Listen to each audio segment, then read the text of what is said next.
Welcome, everybody. Welcome. Hiya. Yes, so I'm delighted that you can join us here today. And I know that some people will be joining, hopefully, by on replay at a later date. So welcome to all of you as well. This is Mental Health Awareness Week.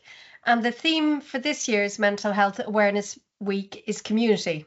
And so myself and my colleague Charlie, and I'll introduce Charlie in a moment, but we want to welcome you to today's session.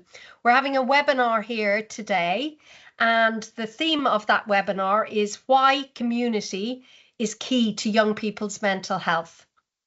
So I'll start with a few introductions. Let's start with you, Charlie. If you introduce yourself to everybody. Thanks, Dara. It's great to be here today. My name is Charlie and I am Head of Health at New Horizon Youth Centre. Oh, well, massive thank you, Charlie. And I'm Dara.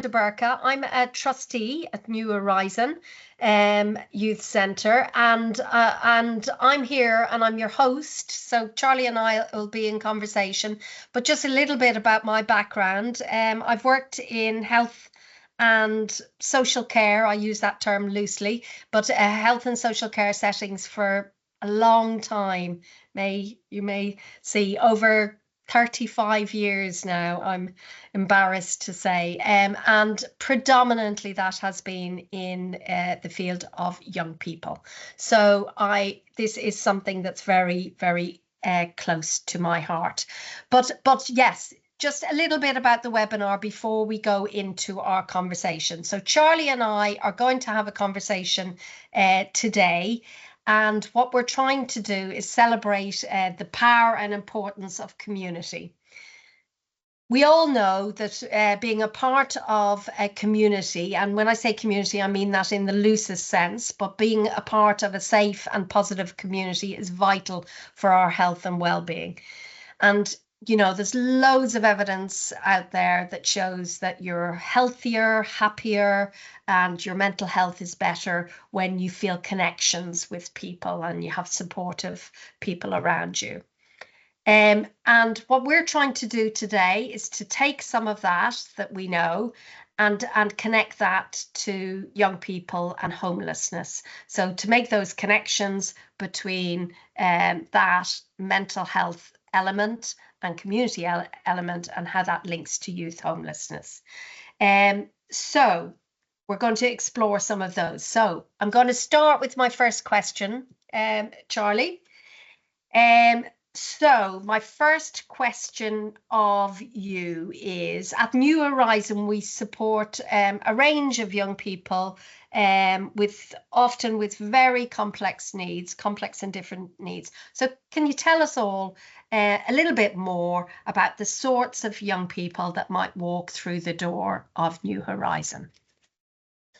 Yes, so young people experiencing homelessness are already we know extremely vulnerable, facing really complex and compounding challenges. Youth homelessness is often a consequence of relationship breakdown. It's often a consequence of young people leaving care, young people that are experiencing mental health challenges, substance misuse, often as a consequence of, trying to escape violence, experiencing violence in the home, having experienced trauma. So often when they come to New Horizon, they already lack kind of, relationship, independent living skills, access to other services to get the support they need, or even like the knowledge of where to go. Yeah. We experience that quite a lot, young people coming to the door and saying, I don't know what to do, I don't know where to go. Young people that have experienced homelessness, like I said, are more likely to have experienced trauma, abuse, and other adverse experiences as well.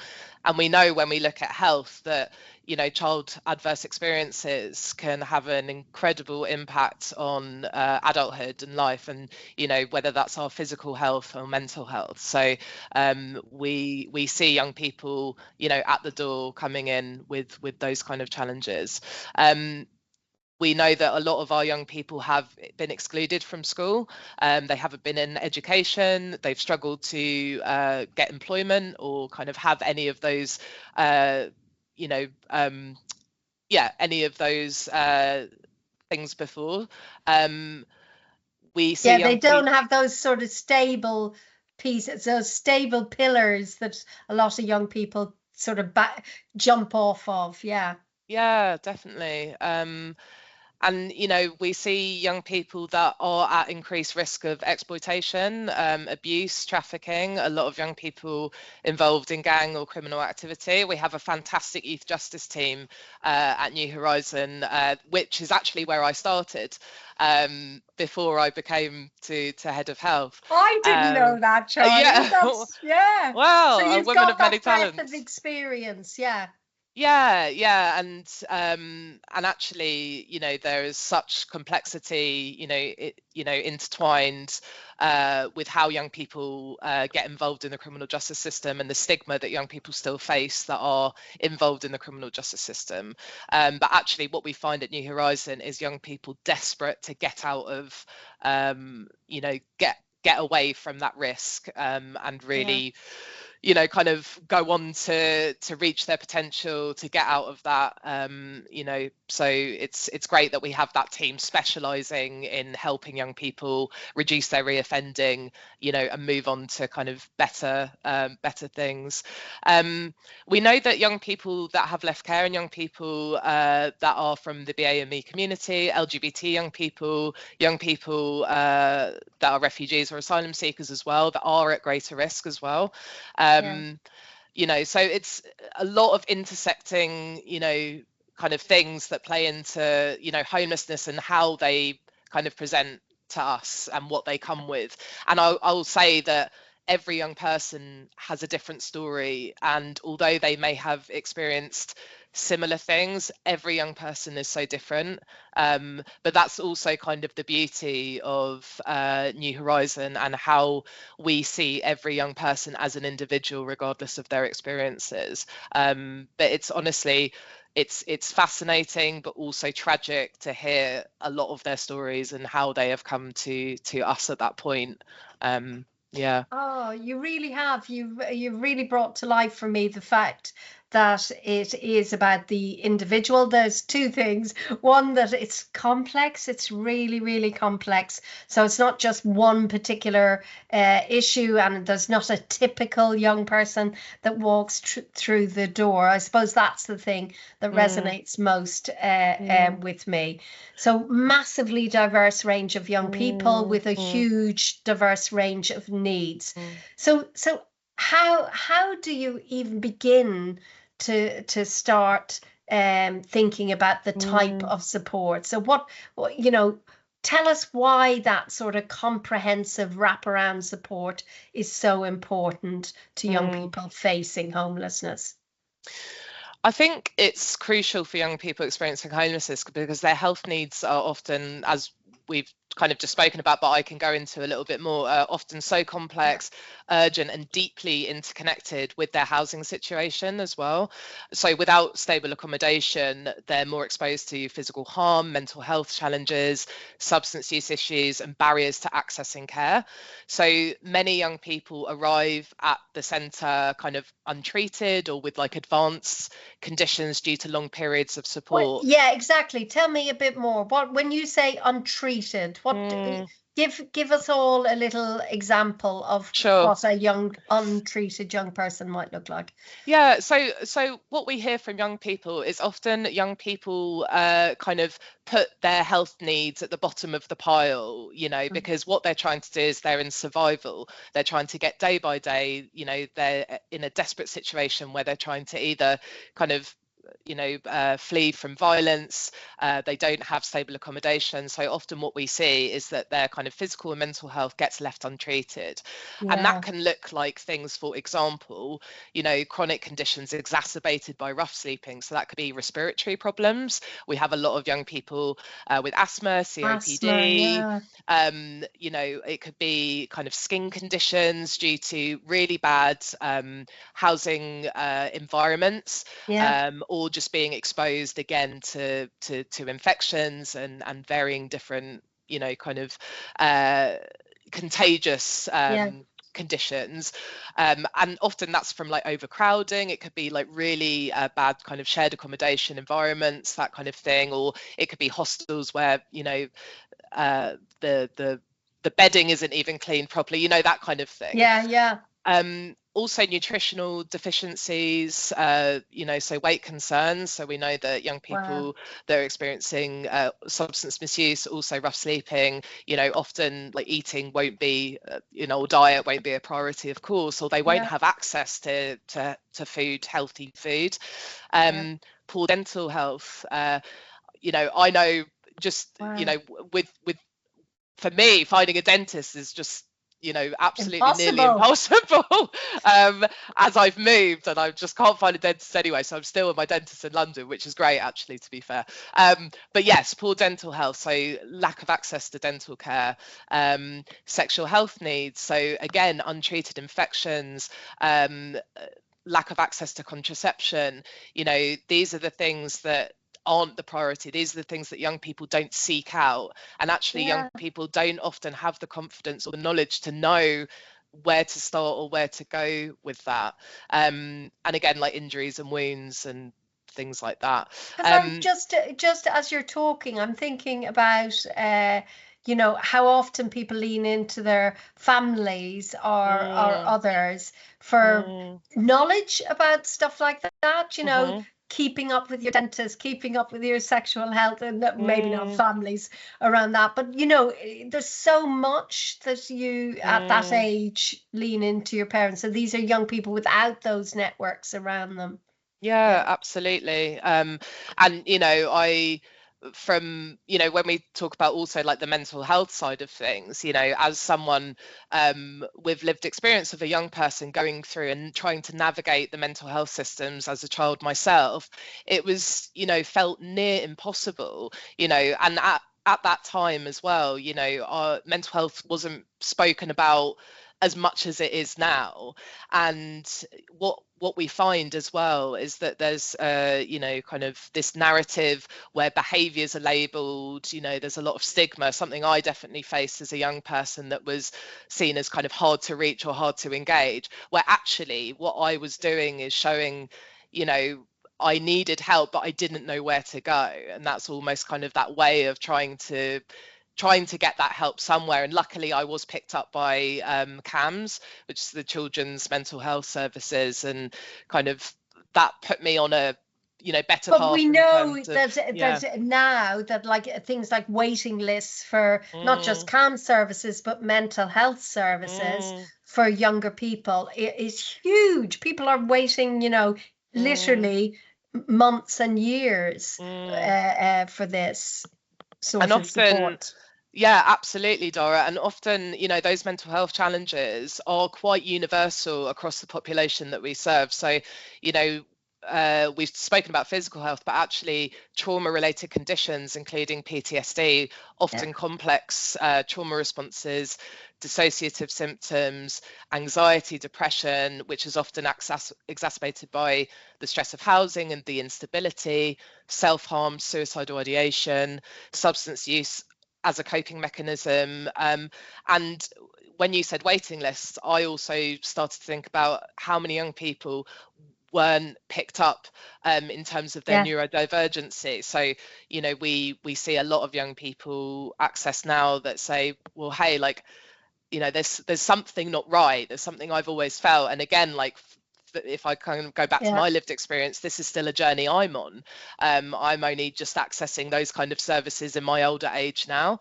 But the waiting list, are kind of years and years, to even kind of get that assessment and get on that pathway to kind of Charly, getting that help. are you finding that for young people over 18 but still young adults, I'm not talking about adults, on that transition, do you find that that's more difficult, or is it similar to children's services accessing these mental health services? Is it similar, or diagnostic services? I think, again, it really depends, because like you said, Dara, you made a really good point earlier about if a young person doesn't have that family support or that network kind of helping, advocate, encouraging, educating around the networks and the Yeah. kind of different services that are out there, you know, a lot of those young people that don't have that support network won't proactively kind of seek out and look for those services because that's not their priority. And actually, a lot of young people have already had quite negative experiences in those kind of statutory services and have lost trust to access those services. And something that we do when young people attend New Horizon is we really, really try and build a trusting relationship with that young person before we do any kind of work with a young person, because they will be coming, you know, kind of feeling maybe more guarded and you know, less trusting of us even as a voluntary service because of their experiences and how that shaped, you know, how they feel about other services in different kind of power dynamics as well. So it's hard to say, because I think, you know, you know, young people that you know, have kind of lived a fairly, you know, kind of, you know, without the, let's say, without the homelessness, you know, may get picked up because they're at school, or they may have a family that go, oh, hey, we've noticed something different about your behavior, let's go and see someone. But our young people often don't have that stable family network to do that for them. So often this is why, you know, we see young people in adulthood now that are now starting to understand and recognize through help from services and maybe friends and word of mouth, social media, that they might need to access something similar. So we support them to do that, you know, when they're ready. Oh, I mean, it's just, I mean, we're only tipping the surface of some of this, but I mean, what you're saying is really vividly painting this picture of this complexity and the need for that, quite intensive support is what you're describing, is something more than just sort of signposting somebody somewhere. You're talking about young people that actually need a level of education to get to that point where they're able to take control. But just going back a little bit now, we, you know, going back to that whole theme around, we've been talking about a lot of these young people not having that community, not having those family networks, not having those things.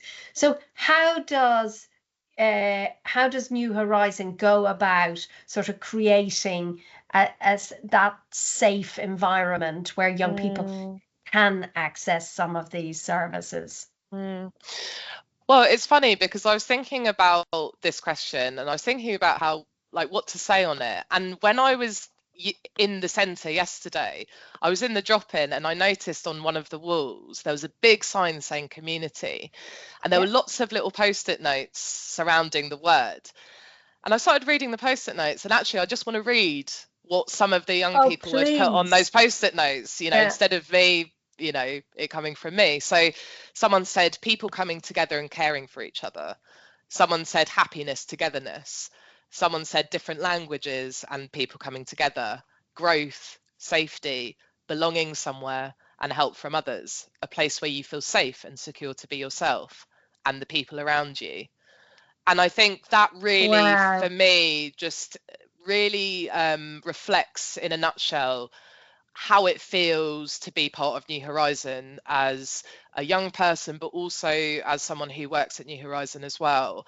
And I think this is what we pride ourselves on, is whoever walks through our door from whatever walk of life, it's bringing people together, you know.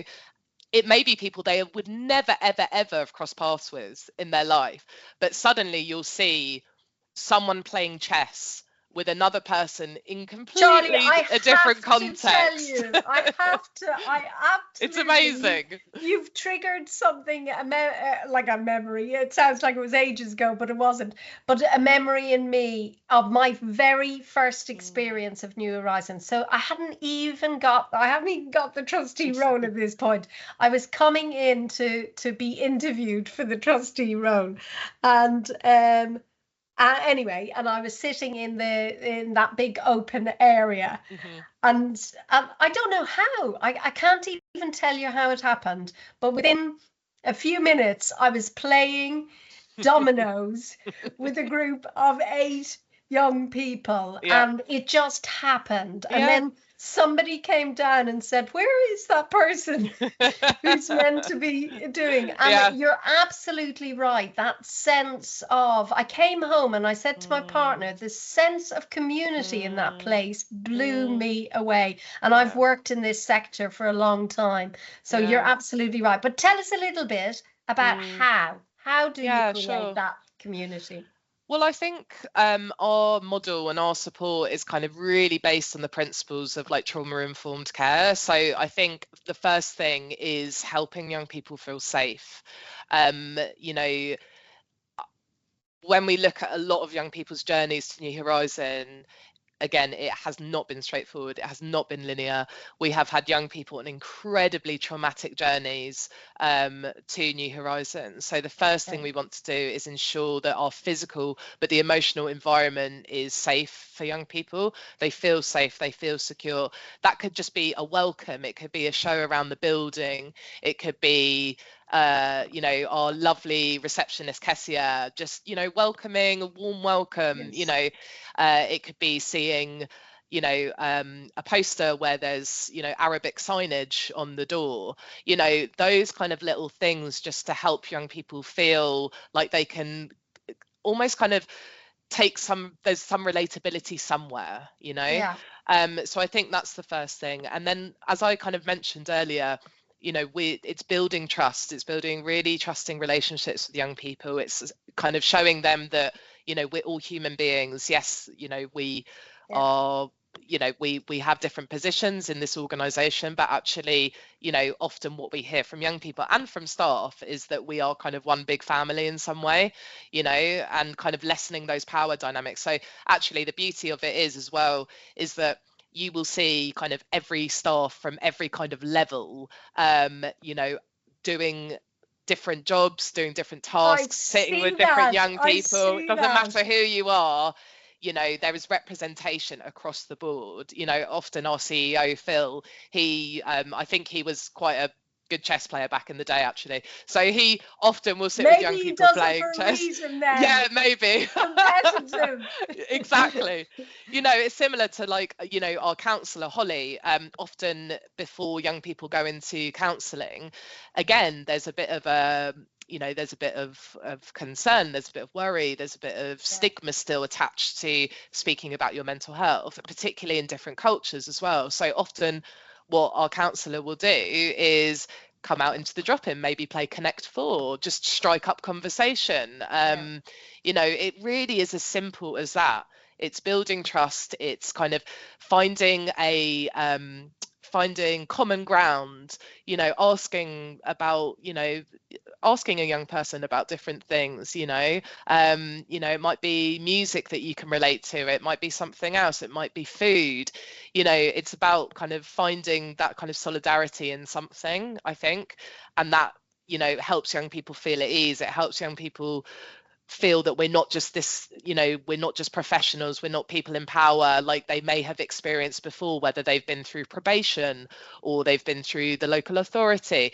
It's kind of lessening that power dynamic. So I think And that's sort really of important. peeling back some of the bureaucracy, I suppose, is what I'm Yeah, hearing. And that's what I absolutely. experienced, is Yeah. still doing really professional jobs. So what I Mm, experience is people being highly professional, but mm, highly professional in that really accessible way that means that mm, those connections yeah. can. So thinking a little bit now about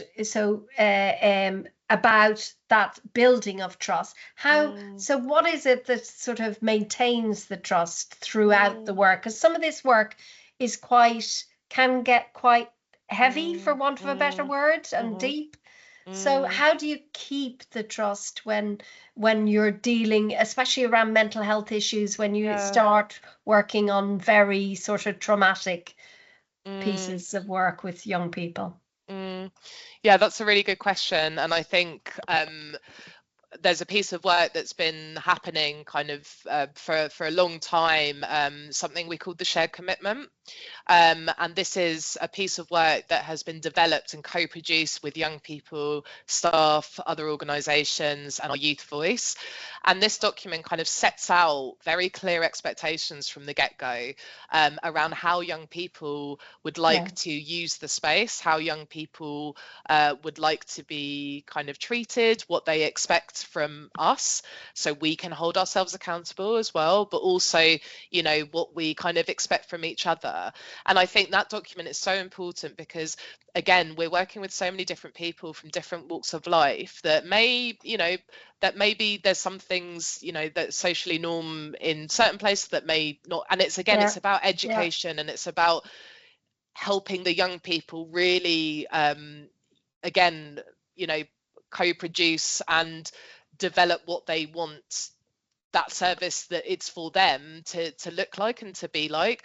So in that document, you know, they touch on things, you know, like respect, they touch on things like choice, empowerment, you know, listening, you know, really what we may think is quite basic values, but actually so important and crucial in order to actually do the work with young people. And especially when you're talking about young people who have such you know, chaotic lives, with or without homelessness, who have for lots of different reasons have a lot of, so what you're describing is that sort of drawing some sort of boundaries, and I don't use that word in a sort of controlling way, but in a holding way. So you're talking about that safety piece. Absolutely. And we often hear, and again, if I use my lived experience, I think as a young person, I was screaming out for boundaries because boundaries make us feel safe.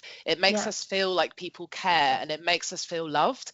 And I think there's something really nurturing about having boundaries, but also transparency, just being really honest like we would to each other. And again, that helps young people feel treated the same. You know, young people it makes young people feel treated like they're human because you've got, you know, you're being honest, you're being candid, and you're being open about what you can and what you can't do, and how we will, you know, be led by that young person as well. And I think that also comes back to, you know, our model that we use in our counselling service, which is person-centered. We are led by the person, you know, however that person, you know, presents or what they want to bring, we will go with. You know, that is our kind of model of working. And I think that shows that young person as well that they're in control, and I think probably something they have been without of most of their life. I mean, it's an interesting thing. So what you're sharing resonates a lot, but equally, you know, and I'm sure there's others that are listening in think, but how do we make a difference? Like, it's great to have all this sort of a embracive, inclusive environment, but tell me a bit more around what the impact, how that is an action in itself. Tell us a bit more about that. So I think, you know, when you get to the point where you're able to kind of build that trusting relationship, I think often that is where young people would then feel safe enough to divulge quite a lot of, you know, information about, you know, their journey, their story, what's led them here, what they need, what they want.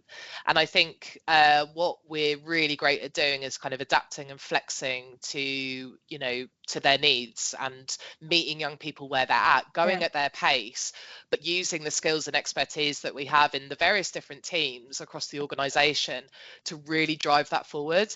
And when I say drive that forward, I mean advocacy. I think advocacy has been such an integral... Explain advocacy, because there might be people on the call who won't know what you mean when you say that. So advocacy is almost, you know, amplifying voices, you know, that sometimes aren't, you know, for whatever reason aren't heard. So if we think about a young person kind of, you know, in trying to access various different services, you know, maybe in the past they have been misjudged, or they have been turned away, or they haven't been taken seriously, or they haven't been treated very kindly, or, you know, whatever that case is. So what it is, it's not speaking, you know, it's not using our voices, it's not us, but what we're doing is we're using a platform that we have as professionals to help their voices be heard and again be led by what they want, and be able to articulate that in a way that can be heard, and hopefully, you know, at some point help young people build their confidence in the future to be able to do that themselves, or even to help young people understand, you know, what their health care rights are, what their housing rights are. You know, often, you know, you don't think about how much there is to really to kind of learn about, you know, navigating life. Well, you know, when whether you it's talk about financial, whether it's, you advocacy, know. I bet lots of people across the call will be able to relate to this. But, you know, if you think about yourself going into a GP, you know, you have a particular issue and it's maybe something that you're not very sure about and a bit embarrassed about or whatever.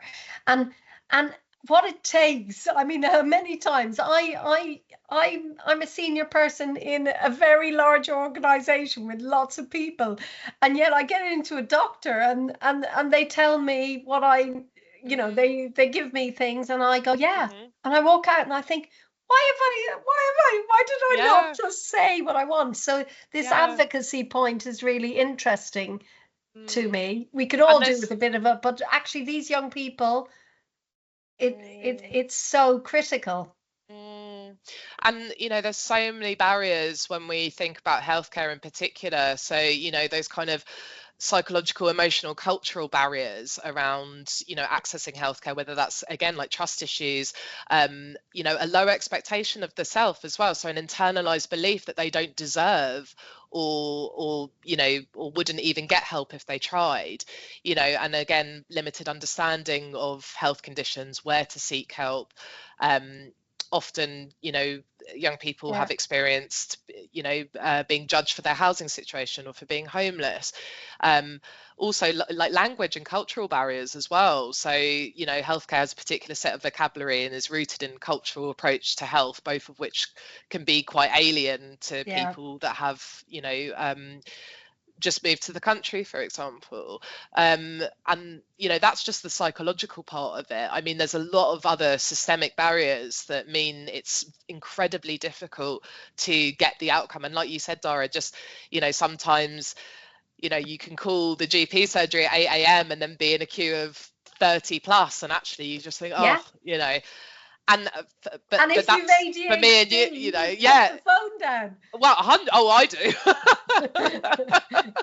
I do, yeah, you know, and so that's just one kind of, you know, issue. So that's not even thinking about if you've been rough sleeping, but you've been awake all night because you don't feel safe enough to sleep. So at 8 a.m., you know, you're not going to want to call the GP. That's not a good time. You know, there's all these kind of things that, you know, play into the inaccessibility. Exacerbating issues. So things, what you're describing is things getting more and more difficult.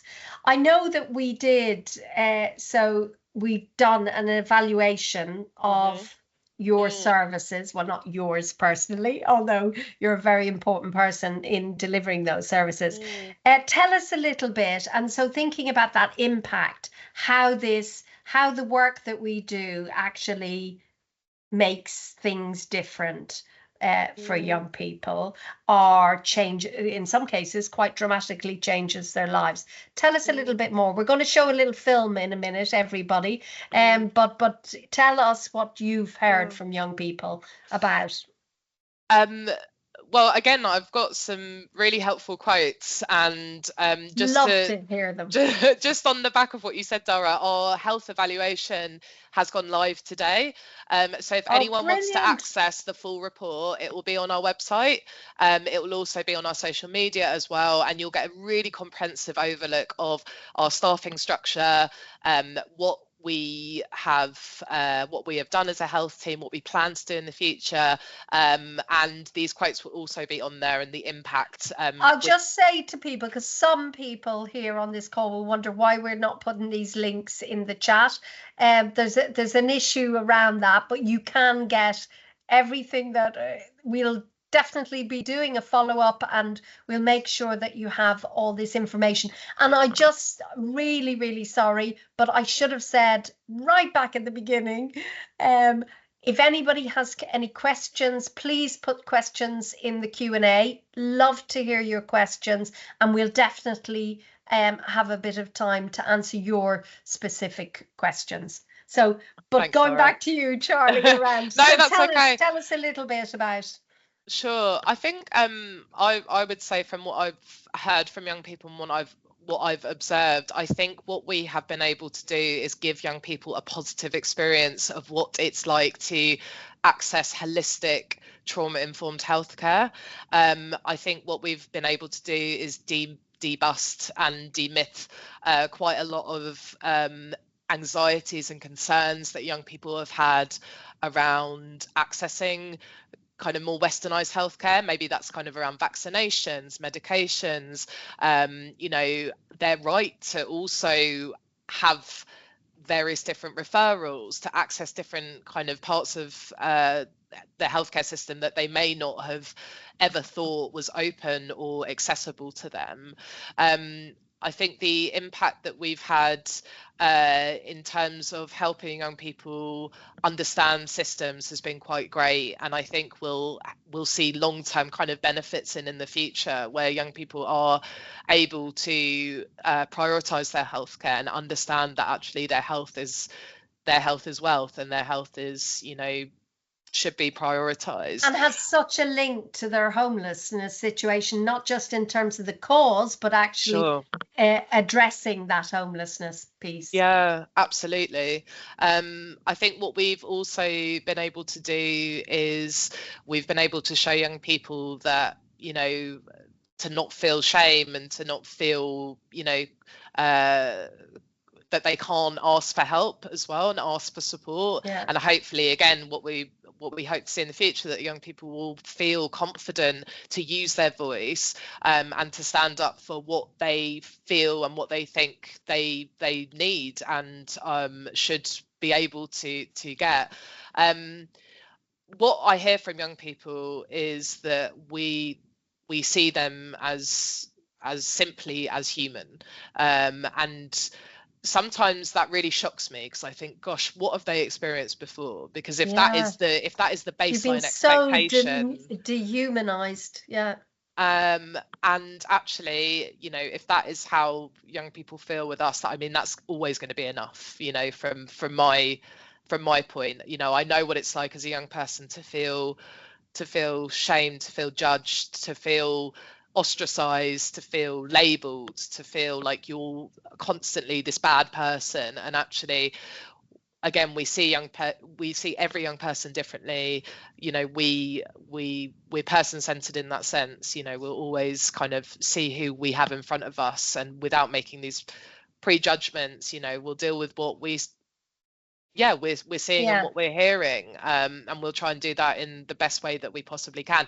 And if we can't do it, we will link in with other services. So we have, and I'm sure I'll talk about this a little bit more later, but we have a wealth of other specialist services that we work with, because we know we can't do everything as well. So it's so important that we have access to those specialized services in order to, get young people the care and the help that they need, that we can't always do either. And again, that goes back to being transparent at the beginning and to managing expectations that, we're not the NHS, we're not a statutory service, but we can help you link in with that if you need to. And that comes back to that advocacy work as well, which is so important. Oh, so important. And we'll go back to that partnership working, because I know it's core to what we do. But yeah, come on, share with us some of the words of young people around. Absolutely, yeah. So someone said, other organisations treat you like a problem. New Horizons sees me as human. So again, that kind of that human element comes into it. Someone said that my counsellor never insists on sessions. She works around me, and I appreciate the freedom to come when I'm ready. Someone said that I feel fulfilled because a group of loving, trained professionals gave me the care that I needed. Oh, that's actually quite emotional, isn't it? Because we often don't bring love and professionalism together. And I must admit, in my own career, I think the link between those two, not in the mushy love sense, but in that sort of deep care and compassion, that you know, the true sort of meaning of love. Very nice, very nice. Go on. Sorry for interrupting. No, it's fine. And on a more practical note, someone said that they helped me with my physical health, even going with me to the GP to make an appointment. They provided me with a lot of help, blood check, blood pressure, giving me information if I wanted to register with a dentist, and more. And we had someone say that I've used the nurse quite a lot. If I have an episode and I just want to keep a wound clean or something like that, I know I can present there and she won't judge me for it. So again, that kind of, and you'll see in the video, you know, those kind of issues are raised around self-harm and, you know, issues that have, you know, still stigma, you know, and some kind of, you know, anxiety attached to it as well, particularly, you know, when disclosed to professionals, you don't know what's going to happen with that information, you know, and of course everyone has their safeguarding policies and, you know, we have duties of care, but also we, again, if we think about the trauma-informed principles around, you know, empowering young people, giving young people choice, that's what that is. That's not saying, you know, we're going to run away with that and, you know, we're here and we want to support you. We want to make sure that you're safe. You know, let's start from there. Let's not run away with that and start, you know, doing things that young people don't feel, you know, comfortable with or safe with. And often that's where the relationship does break down and can break down with professionals. Again, if you're not transparent with young people, if young people don't know, you know, what's going to happen when they disclose something like that to you. So again, it's being really clear, but also helping young people, you know, be able to make choice as well. And then one more quote that I have is, mentally, I've become much better when coming to New Horizon because everyone's lovely. I have my stable moments and low moments, but I get through if I don't fall back into old negative thinking. So that's just some of the quotes that we've had as part of the evaluation. Lovely. So my last question of you, Charly, is, we've heard all about the wonderful work that you and your team are doing and others across New Horizon. What next? Oh, not a small question. Yeah, no, really good question. And actually, the health evaluation was a great kind of indicator of things that kind of across the organisation that young people and staff want to see kind of change or different or more of. Also the other amazing partners that we work with. So it was an amazing bit of work to actually see how we can develop and how we can just keep kind of growing, and how, you know, we are led again and by young people. And were there any particular things that came out of it, Charly, that you thought they're things we're definitely going to take forward next year? Yeah, absolutely. I think one of the things was developing more community-based and outreach approaches.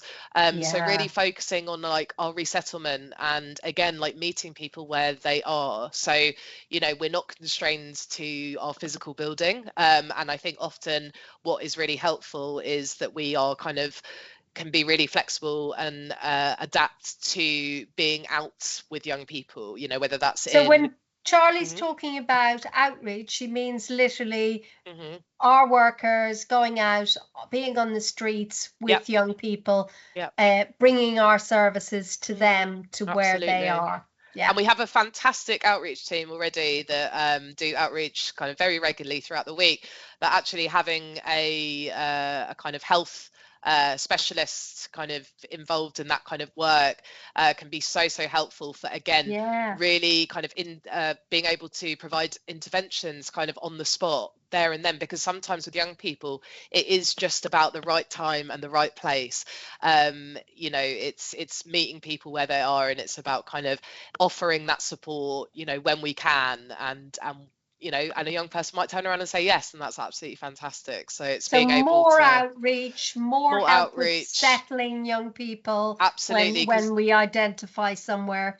Yeah, because I think also what we could do more of exactly that is actually when a young person is able to resettle, whether that's in their kind of new accommodation or supported living or wherever Yeah. that may be, you know, it's for them, it may feel incredibly overwhelming and intimidating and like, oh God, what's next for me? I'm on my own now. So it's also helping young people build their confidence, build their kind of independent living skills, help young people feel emotionally secure and settled in their new environment.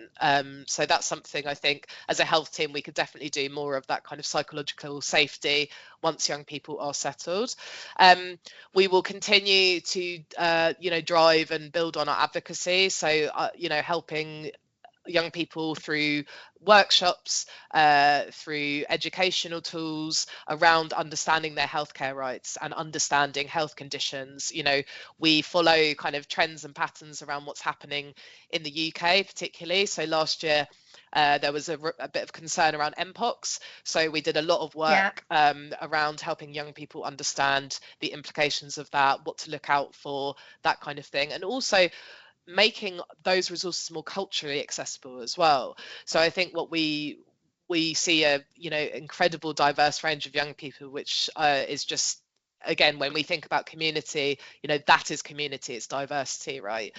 But what the healthcare in the UK maybe lacks of is being culturally accessible to different skin tones, for identifying different conditions and how they show up in in different people, how they affect different people.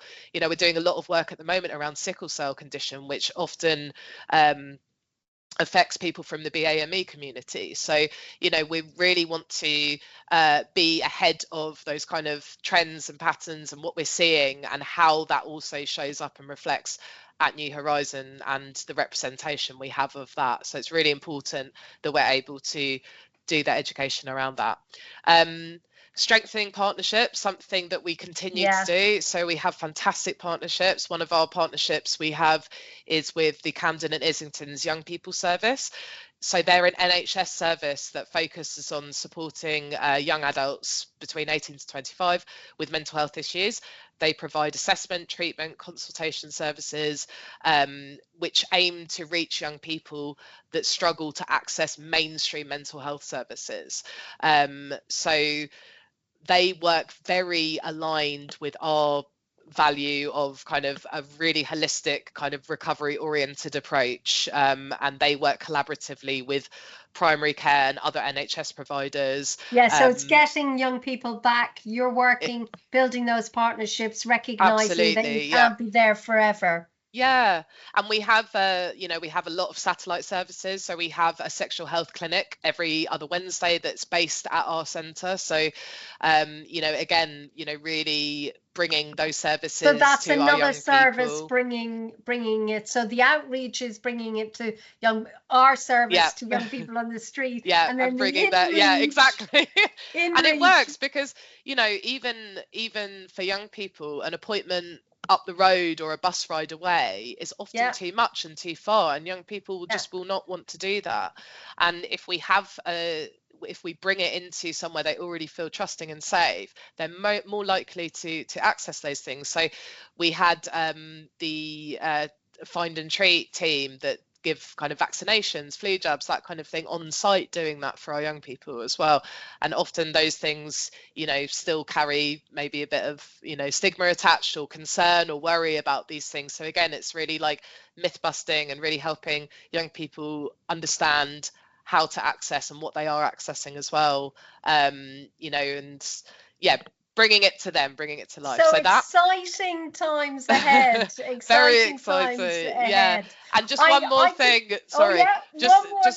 One more thing is just we really want to also help make our health kind of interventions more like digitally accessible as well. So we are at a really kind of progressive stage in terms of like where we are in the world in terms of tech, and a lot of our young people have got access to that, even if like rough sleeping, they will have phones, they do have smartphones, they have access to those kind of things. So, and we know that young people will access social media more regularly these days, and so what we want to do is as well is be able to reach them via those kind of tools as well. So important. And that's something that came up a lot in the evaluation from young people about how we can be more creative with with our digital kind of resources and tools. So something we really want to look at and focus in on as well. It's that combined approach. I could talk to you all day, Charly. Me too. You're so knowledgeable. You're so knowledgeable, and I know other people will feel the same. Massive thank you to you for coming and sharing your expertise and your deep knowledge. I've been blown away by it. I know others will. Huge thank you to anybody who joined today. Massive thank you for your interest and for being a part of the New Horizon community, because you're all a part of our community. So a huge thank you for that.